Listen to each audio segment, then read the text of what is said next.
আল্লাহর কাছে তওবা করেন, ও মালিক দুনিয়ার মোহাব্বত দূর করে দাও, আখিরাতের মোহাব্বত অন্তরে ঢুকায়া দাও।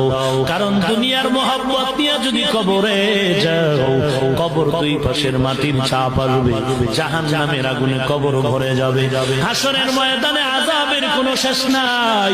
এরে আল্লাহর বান্দা, যুবক বাবাজি ও পর্দার আড়ালের মা, টুপির কারণে মাথা নষ্ট না, দাড়ির কারণে সম্মান কমে নাই। আমিও মায়ের সন্তান, কোরআনওয়ালার মা ও মা, তুমিও মা, কোরআনওয়ালার বাবাও একজন বাবা, তুমিও সন্তানের বাবা। মাদ্রাসায় কোরআন পড়ে সম্মান কমে নাই রে বাবা। দেখো আমগো মাদ্রাসায় খবর নাও, কত র্যাবের ছেলে কোরআন পড়ে, আর্মির ছেলে কোরআনের হাফেজ, ডিসির ছেলে কোরআনের হাফেজ, এসপি সাহেবের ছেলে কোরআন পড়ে। কারণটা কি? বলে দুনিয়ার সব কামাই করলাম, কবরে যাওয়ার পরে কোনো কামাই করতে পারলাম